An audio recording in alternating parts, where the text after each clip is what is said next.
July 18, 2014. A quiet morning in Tallahassee, shattered by the sound of gunfire. In the upscale neighborhood of Benton Hills, a 41-year-old father of two, respected law professor Daniel Markel, sat in his car moments away from death. He had just returned home from the gym, pulling into his driveway, when two figures in a silver Toyota Prius pulled up behind him. What happened next was cold, calculated, and merciless. 2 shots fired point-blank. Neighbors rushed to their windows. Sirens screamed through the streets. And within minutes, Daniel Markel's life had been stolen in broad daylight. But this was no random act of violence. It wasn't a robbery. It wasn't a carjacking. This was something darker. Something planned. And it would take investigators years to peel back the layers of greed, betrayal, and family secrets that led to this moment. At the center of it all, a powerful South Florida family, and a matriarch willing to go to unthinkable lengths to keep control. Daniel Markel was not just another name in a headline. He was not just the victim in a cold case file. He was a father, a scholar, a friend. And when his story ended in violence, it tore a hole in the lives of everyone who loved him. Daniel Markel was born in Toronto, Canada, in 1972. From an early age, it was clear he was not just smart, he was brilliant. The kind of kid who devoured books faster than his teachers could recommend them. The kind of young man who believed ideas could shape society, and that justice was not just a concept in textbooks but something worth dedicating his life to. But brilliance is not the whole story. Daniel wasn't just an intellectual. He was a person who loved life. He loved conversation. He loved family. And he loved being a father more than anything else in the world. Daniel's academic journey was extraordinary. After excelling in his studies in Canada, he went on to Harvard Law School, one of the most competitive and elite institutions in the world. There, he honed not just his knowledge, but his reputation. Colleagues described him as sharp, intense, but also deeply compassionate about the law and its ability to bring fairness to society. He wasn't interested in corporate prestige or the easy path to wealth that many Harvard grads took. Instead, he carved out his career in academia. He wanted to teach. He wanted to write. He wanted to shape young legal minds. That path eventually led him to Florida State University, where he became a law professor. His focus was criminal law, and he quickly made a name for himself in legal circles across the country. His writing was published, his lectures were sought after, and his colleagues saw him as a rising star in the world of law and justice. But for all his professional achievements, Daniel's truest pride was not in lecture halls or law reviews. It was at home. Daniel Markel was a father of 2 young boys. And those boys were his world.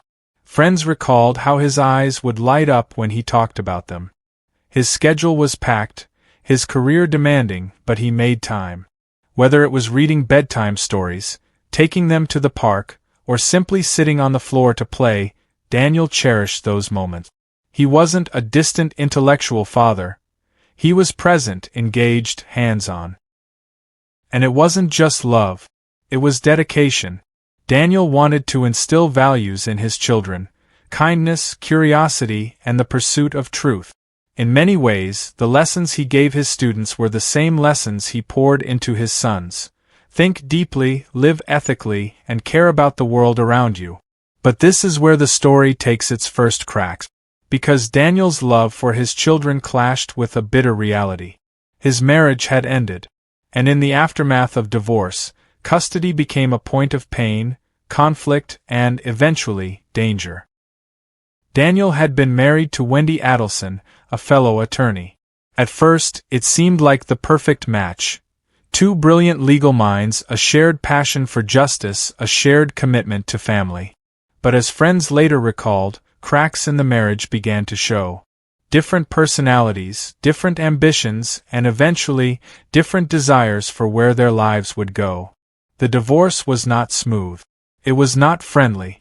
It was marked by tension, mistrust, and disagreements that centered around one devastating issue: where the children would live. Wendy came from the Adelson family, a prominent, wealthy, and powerful family in South Florida. They wanted Wendy and the boys to be closer to them. Daniel, however, lived and worked in Tallahassee. He was not willing to uproot his children's lives, or his relationship with them, just to satisfy the desires of his former in-laws. This battle over location, Tallahassee versus South Florida, became the central conflict in Daniel's post-divorce life. And it was a conflict that would eventually turn deadly. Daniel, a man of integrity, he was stubborn when it came to his principles. Some described him as uncompromising, others as fiercely dedicated. But what cannot be denied is that he believed in doing what was right, even if it was hard. When he said no to the Adelson family's pressure to move the children closer, he knew it would create tension. But he also knew his children deserved a father who fought for them, who stood his ground, and who did not let money or influence dictate his decisions. It was this integrity that made him respected in the legal world. But it was also this integrity that made him a target. Those who knew Daniel personally described him as someone who was always up for a good conversation. He loved to debate. He loved to challenge ideas. And while that sometimes made him come across as argumentative, those closest to him knew it came from a place of passion. He was not cold. He was not detached. He cared deeply about people, about his students, about his colleagues, about his community. And when you were his friend, you knew it. That is why, when the news of his death spread, the shock was not just about the violence of the act. It was about the loss of someone who had so much to give, and whose presence had made so many lives richer. Here is the haunting irony of Daniel Markel's life. He spent his career studying criminal law. He taught future lawyers about justice, about crime, about punishment. He wrote articles, gave lectures, and analyzed cases with the precision of a scholar. And yet, his own life became a case study in the darkest corners of crime. He, the professor who dedicated himself to understanding justice, became the victim of a murder-for-hire plot so twisted, so calculated, that it shocked even seasoned investigators. Daniel Markel was not perfect. He was human, stubborn at times, opinionated, demanding. But he was also brilliant, kind, and devoted. When we talk about what happened to him, we cannot reduce him to the way he died. Because before the bullets, before the betrayal, there was a man who loved, who worked, who dreamed. And it is in remembering that man, the father reading bedtime stories, the professor pushing his students to think harder, the friend who loved long conversations, that the true tragedy of this story hits us hardest. Because his murder didn't just end a life. It robbed his children of their father. It robbed the legal world of a bright mind. It robbed his community of a man who stood for something bigger than himself. And that is why, nearly a decade later, the name Daniel Markel still echoes, not just in courtrooms and headlines, but in the hearts of those who loved him. The cracks started small. At first, they looked like the kind of disagreements any divorced couple might face. Schedules, holidays, pickup times. But beneath the surface, something darker was growing. Because this wasn't just about Daniel and Wendy. It was about two families, two worlds, colliding. Wendy Adelson didn't just come from any family. She came from the Adelsons, a powerful, wealthy, and tight-knit clan in South Florida. To outsiders, the Adelsons projected success. Dentistry, real estate, philanthropy, influence. They were a family used to getting what they wanted. And for years, they had lived with the unspoken belief that money could solve almost anything. But there was one thing money couldn't solve: Daniel Markel's refusal to bend. When the divorce was finalized, the Adelsons expected some kind of compromise. They wanted Wendy, and especially the grandchildren, close to them in Miami. But Daniel wouldn't hear of it. He had built his life in Tallahassee, his career at Florida State University. His children belonged with him there, where he could remain a daily presence in their lives. It wasn't just a disagreement. It was war. Friends noticed it. The way conversations with Wendy would circle back to Daniel.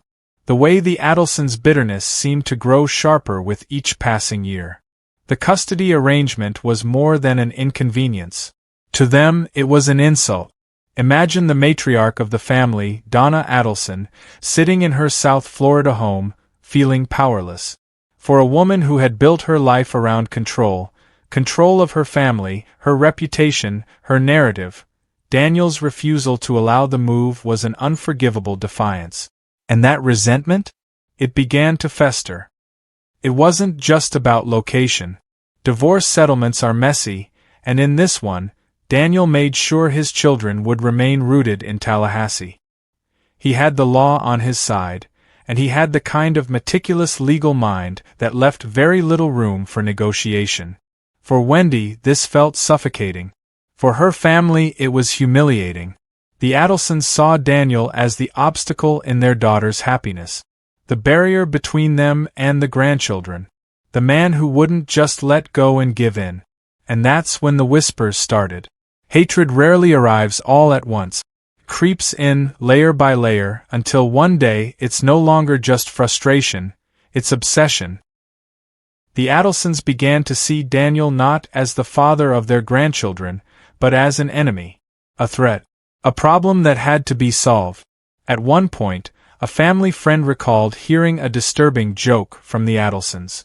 It went something like this: if only there were a way to solve the problem of Danny.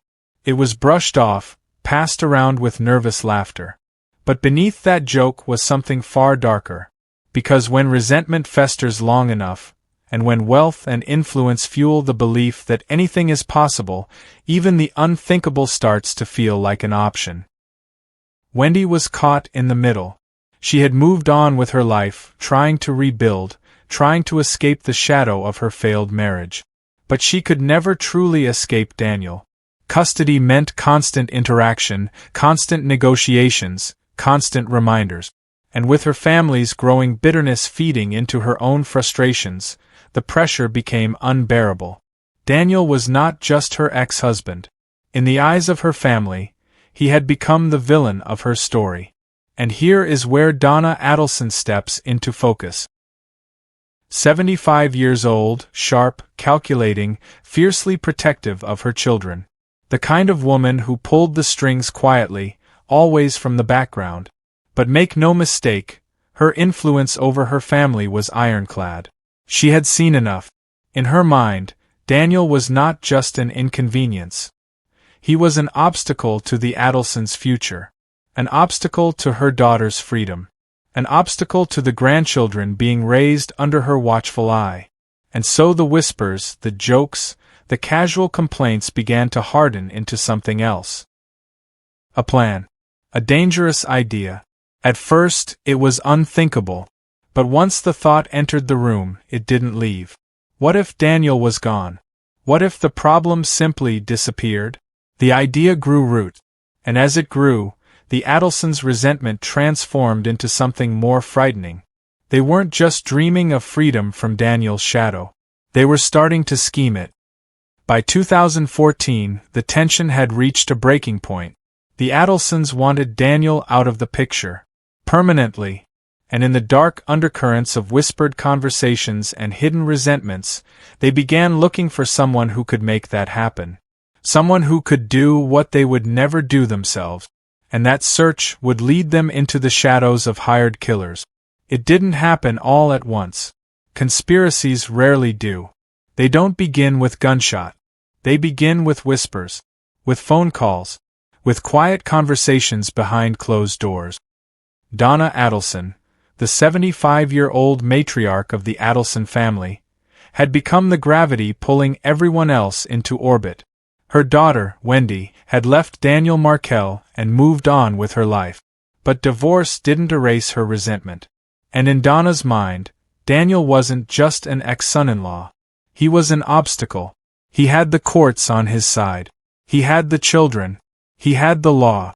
The family couldn't get what they wanted through the courts. So they started thinking about other options, At first, it was subtle. Donna's son, Charlie Adelson, the wealthy South Florida dentist, joked openly about a TV solution. A dark, offhand remark about hiring someone to take care of the problem. People laughed it off. But Donna didn't laugh.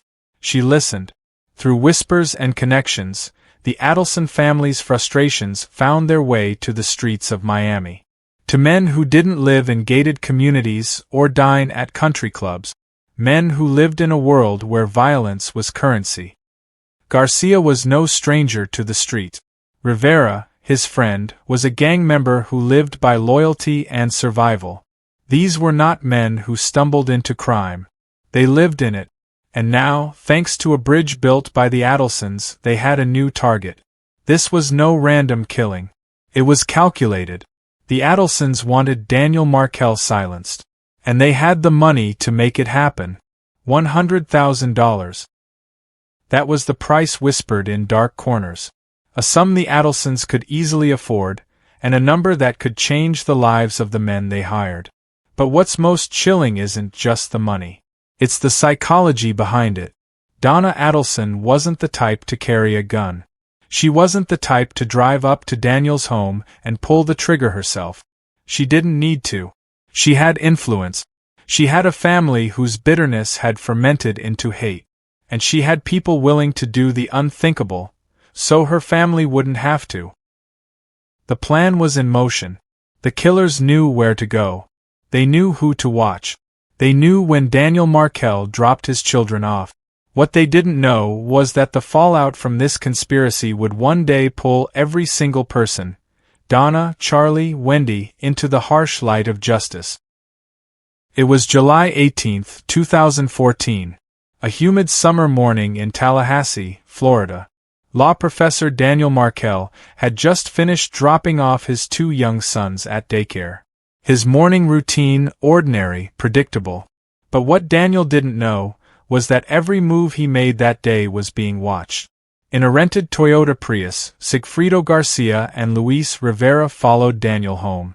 They had driven hundreds of miles from Miami with one purpose: to kill him.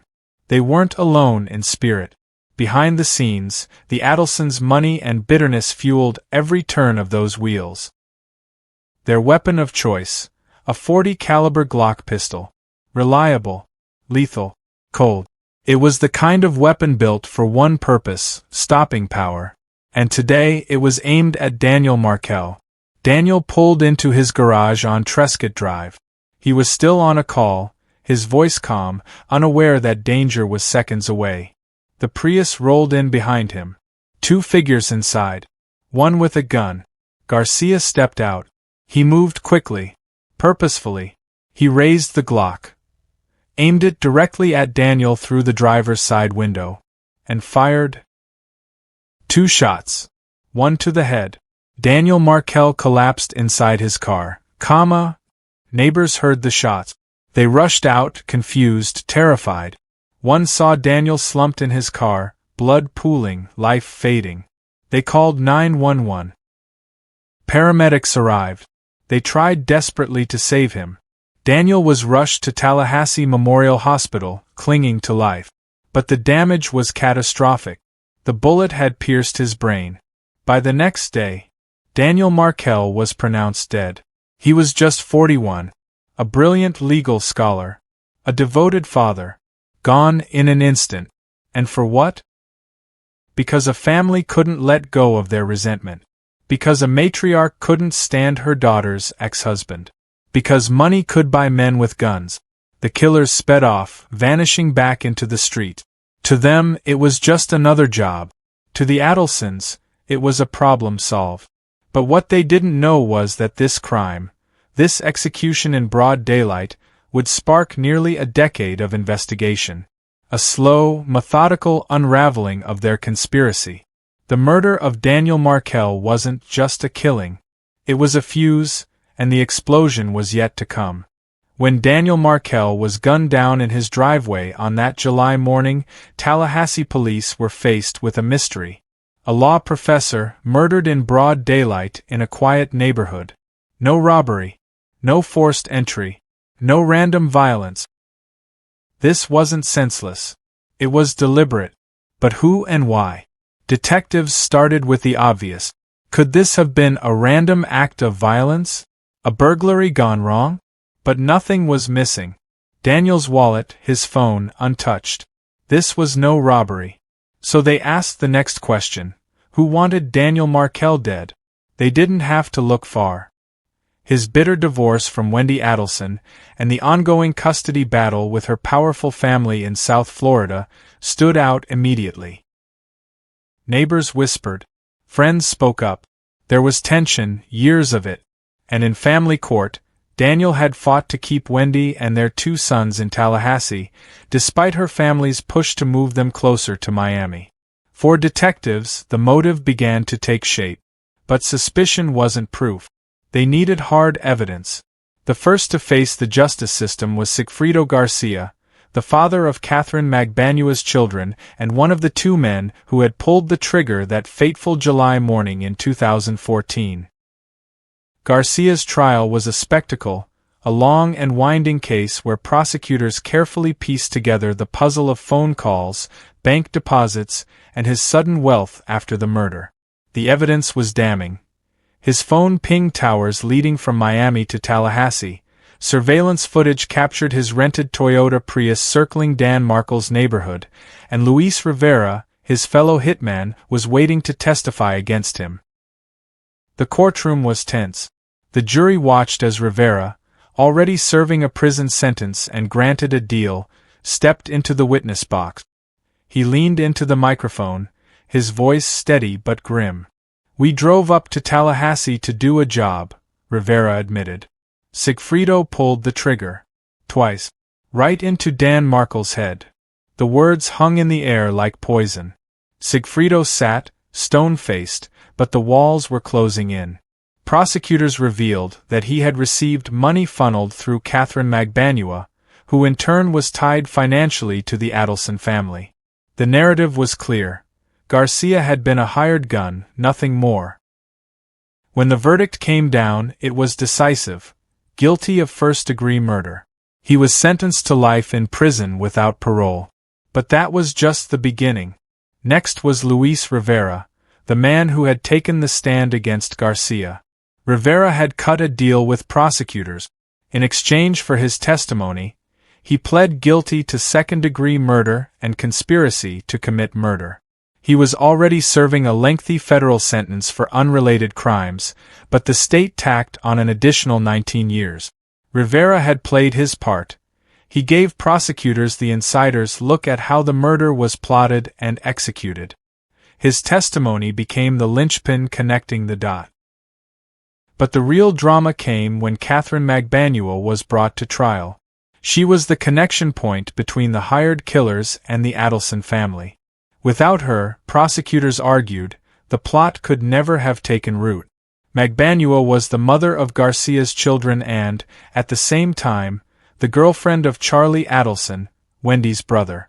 She lived in both worlds, the violent underbelly of Miami's gangs and the polished, privileged life of the Adelsons. The prosecution painted her as the bridge, the woman who accepted checks from the Adelsons under the guise of payroll for the family dental practice. In reality, they argued, those payments were blood money for Daniel Markel's execution. Her first trial in 2019 ended in a hung jury, a moment that left the Markel family devastated. Justice had been so close, yet so far. But prosecutors were relentless. In 2022, Magbanua was retried. This time, the evidence was presented with sharper precision, the narrative more airtight.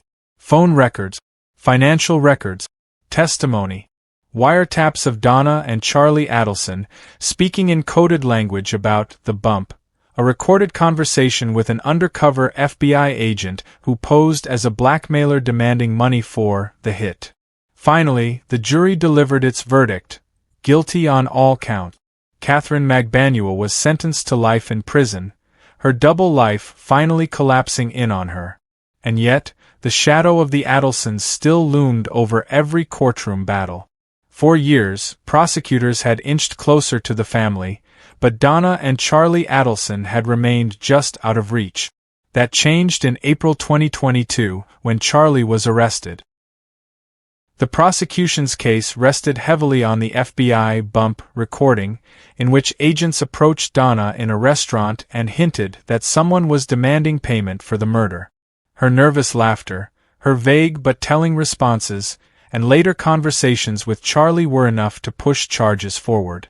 Charlie's trial was another spectacle.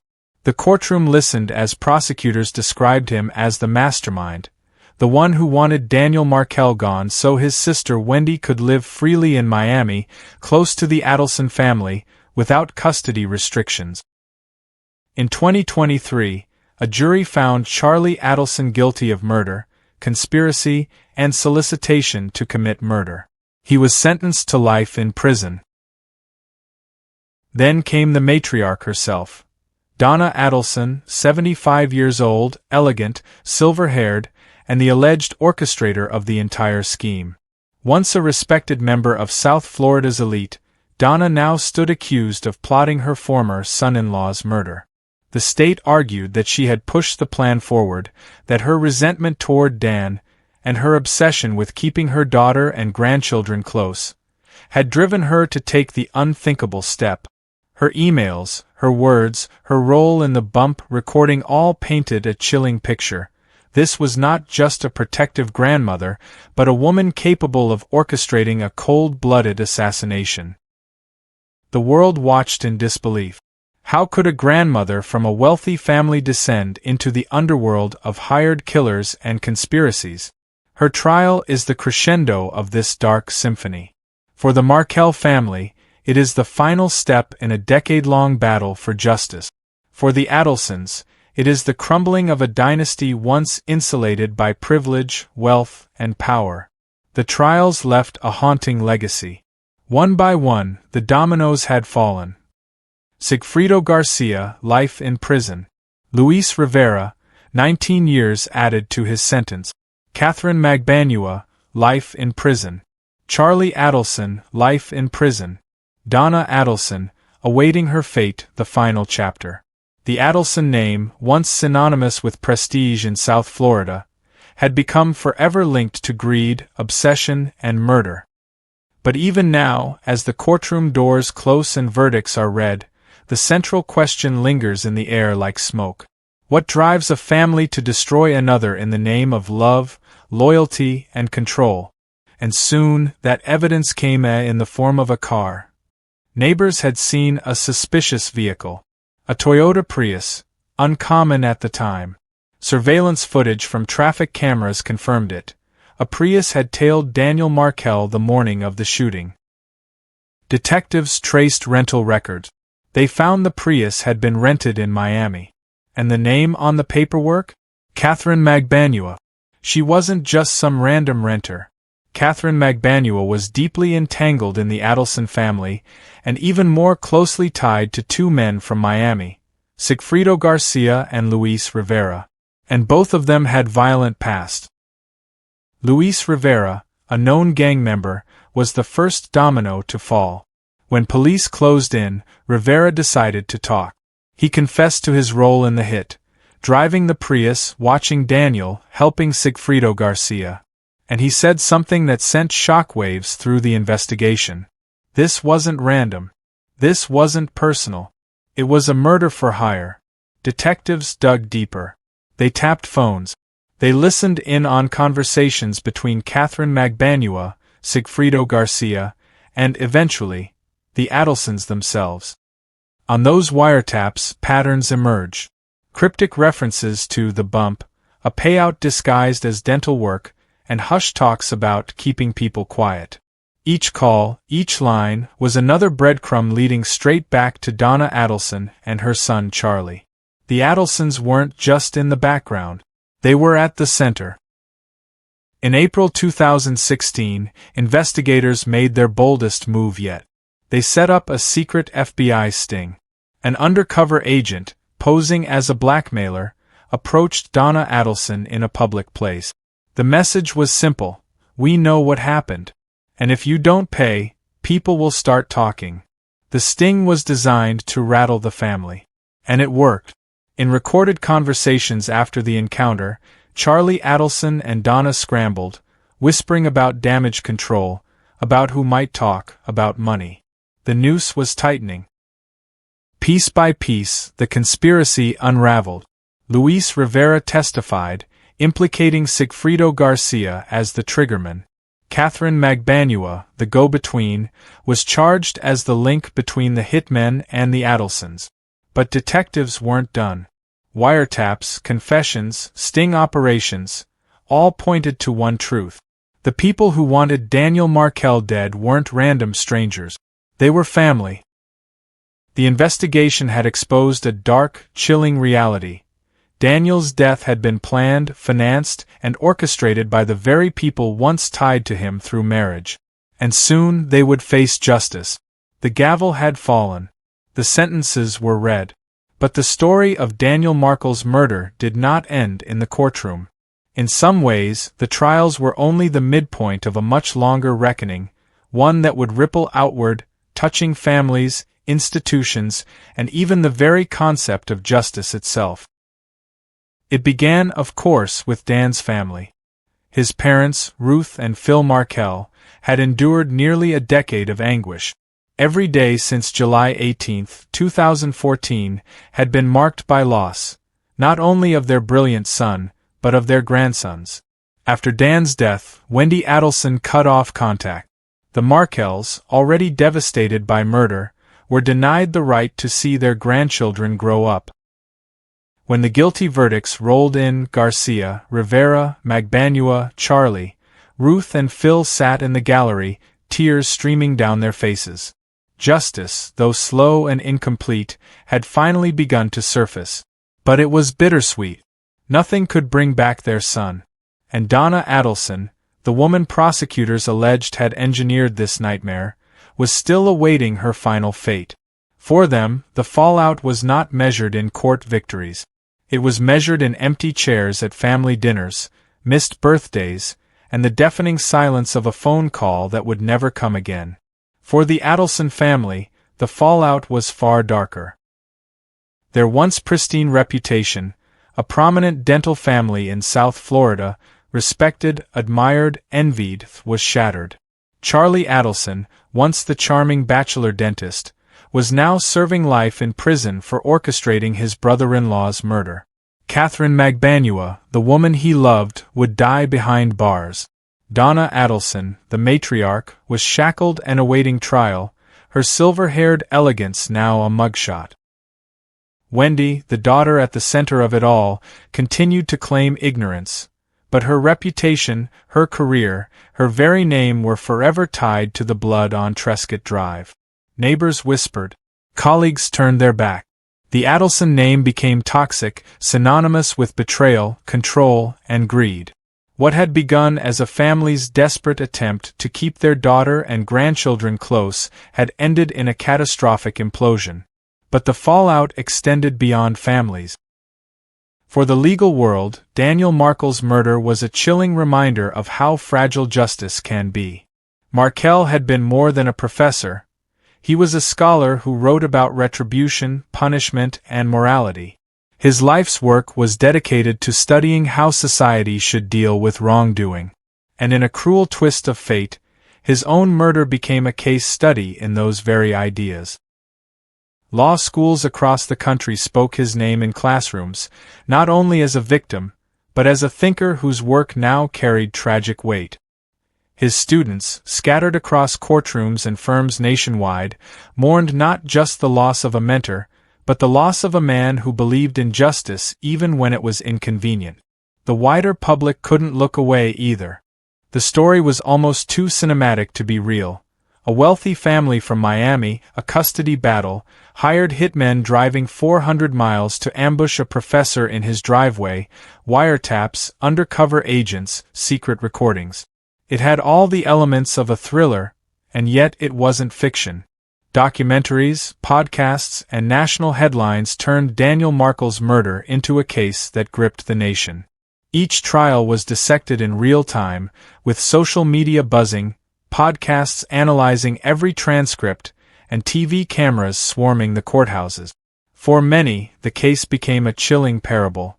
Even the most privileged families can descend into the darkest corners of crime. And yet, the most haunting part of the fallout was psychological. Why had it come to this? Why had a family, wealthy, educated, seemingly loving, chosen to solve their problems with bullets instead of words? Prosecutors argued it was control, Donna Adelson's relentless grip on her family, her obsession with appearances, her belief that money and influence could bend the world to her will. To her, Daniel Markel wasn't just a former son-in-law. He was an obstacle, a problem, something to be removed. But murder, unlike control, spirals out of hand. The Adelsons believed they could silence Dan. Instead, they ignited a decade-long blaze that consumed them all. And so, the story lingers. The Markel family continues to fight for visitation rights with Dan's sons. The Adelsons continue to crumble, one by one, beneath the weight of their choices. The public continues to watch, fascinated, horrified, unable to look away. Even today, if you drive down Trescott Drive in Tallahassee, the house where Daniel Markel once lived still bears the weight of tragedy. Neighbors remember the sound of gunshot. They remember the flashing police lights. They remember the horror of realizing that beneath the surface of suburban quiet, a murder-for-hire plot had reached their doorstep. The fallout of this case is not measured in years, but in legacies.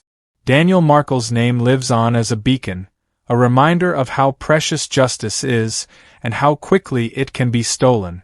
The Adelson name lives on too, but as a cautionary tale of what happens when obsession, arrogance, and greed eclipse humanity. And as the final chapter in this saga draws near, one question will echo forever. Was the price of control worth the destruction of an entire family? If this story moved you, don't let it fade into silence. Like, share, and subscribe, because these stories matter. Justice matters. And together we can make sure that the names of victims, not killers, live on.